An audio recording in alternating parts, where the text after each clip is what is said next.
హామీలు సూపర్ 6 అమలులో clean bowled. Super 6 హామీల బడ్జెట్లో మొండి చేయి. మహిళలకు ఉచిత బస్సు, ఆడబిడ్డ నిధి ప్రస్తావనే లేదు. రైతు భరోసాకు 10,000 కోట్లు కావాలంటే కేవలం 1,000 కోట్లే విధిల్చిన వైనం. మొత్తం బడ్జెట్ 2.94 లక్షల కోట్లు. రెవెన్యూ వ్యయం 2.35 లక్షల కోట్లు. మూలధన వ్యయం 32,712 కోట్లు. అప్పుల చెల్లింపునకు 24,498 కోట్లు. రుణాలు, అడ్వాన్సులు 1,298 కోట్లు. రెవెన్యూ లోటు 34,743 కోట్లు. ద్రవ్య లోటు 68,742 కోట్లు. తల్లికి వందనానికి పంగనామాలు. ఉచిత బస్సుకు ఇంకా స్టార్టింగ్ ట్రబులే. 1 కోటి మందికి నిరుద్యోగ భృతి ఎగనామం. గ్యాస్ కోసం 4,000 కోట్లు గాను 895 కోట్లే. అభివృద్ధి సంక్షేమానికి తిలోదకాలు. Job calendar ఊసేలేదు. స్వయం ఉపాధిపై స్పష్టత లేదు. ఉద్యోగులు, పెన్షనర్లు, మహిళలకు ఇచ్చిన హామీలన్నీ నీటి మూటలే. ఆశాభంగం, పేదల గృహ నిర్మాణం మోత మోగించేలా విద్యుత్ ఛార్జీలు మాత్రం డబుల్. దీనికి వైఎస్ఆర్సీపీ ఇచ్చినటువంటి లెక్కలు అన్ని చూద్దాం. ఇక అప్పులపై ఇన్ని రోజులు పచ్చి అబద్ధాలే. అసెంబ్లీ సాక్షిగా రాష్ట్ర అప్పులు 6.4 లక్షల కోట్లే. 14 లక్షల కోట్ల అప్పులున్నాయన్నది దుష్ప్రచారమే. 2019లో బాబు దిగిపోయే సమయం నాటికి 4.06 లక్షల కోట్ల అప్పు. ఈ లెక్కన బాబు సర్కార్ కంటే జగన్ ప్రభుత్వం చేసిన అప్పులే తక్కువ. అంటే ఫస్ట్ 5 ఇయర్స్లో చంద్రబాబు నాయుడు గారు 4 లక్షల కోట్లు అప్పు చేస్తే మేము కేవలం 2 లక్షల కోట్లే అప్పు చేసినాం అనేటువంటి మాట జగన్మోహన్ రెడ్డి ఆయనకు సంబంధించినటువంటి సాక్షి పత్రిక చెప్తున్నటువంటిది ఇక్కడ మనం చూసుకోవచ్చు. ఈ బడ్జెట్ అగమ్య గోచరం. ఆద్యంతం అబద్ధాలు, అవాస్తవాలు, వక్రీకరణలే. 2024-25 బడ్జెట్పై మాజీ మంత్రి బుగ్గన ఆగ్రహం. 41,000 కోట్లు పెంచిన పథకాలకు నిధులు సున్నా. మహిళలకు ఉచిత బస్సు, ఆడబిడ్డ నిధి ప్రస్తావనే లేదు. ఇంకా ఇక్కడున్న మెన్షన్స్ చూద్దాం. సూపర్ 6 హామీలకు చిల్లు. 1 కోటి కుటుంబాలకు నెలకు 3,000 నిరుద్యోగ భృతి. యువగలంలో చెప్పినటువంటి మాట. రాష్ట్రంలోని కుటుంబాలు 1.6 కోట్లు.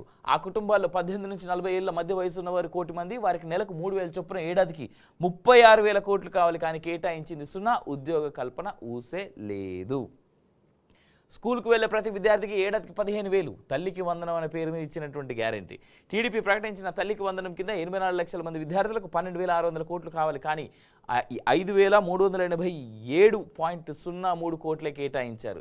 ప్రతి రైతుకు ఏటా 20,000 ఆర్థిక సాయం. రాష్ట్రంలోని 53.58 లక్షల మంది రైతులకు 10,716.74 కోట్లు కావాలి. కానీ 1,000 కోట్లు కేటాయించి చేతులు దులుపుకున్నారు. ప్రతి మహిళలకు ఏటా 18,000 ఆడబిడ్డ నిధి. సుమారు 1.80 కోట్ల మంది మహిళలకు ఏటా 18,000 చొప్పున ఇవ్వాలంటే 32,400 కోట్లు అవసరం. కేటాయించింది సున్నా. ప్రతి ఇంటికి ఏడాదికి ఉచితంగా 3 గ్యాస్ సిలిండర్లు. 1.54 కోట్ల కుటుంబాలకు గ్యాస్ సిలిండర్లు ఇవ్వడానికి ఏటా 4,000 కోట్లు కావాలి. కానీ 895 కోట్లే కేటాయించారు. మహిళలకు ఉచిత బస్సు ప్రయాణం. ఈ పథకాన్ని అమలు చేయడానికి నెలకు 350 కోట్లు అవసరం. ఈ ఏడాదిలో మిగిలిన 5 నెలలకు 1,750 కోట్లు కావాలి. కానీ కేటాయించింది సున్నా.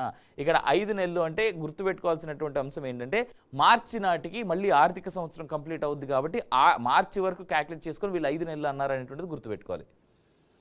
వాలంటీర్ల వ్యవస్థకు మంగళం, అన్నదాతకు దుఃఖమే. కేటాయింపులకు నీళ్లు వదిలారు. మరిన్ని కథనాలు 2, 3, 10 పేజీల్లో అంటూ రాస్తా ఉన్నాం.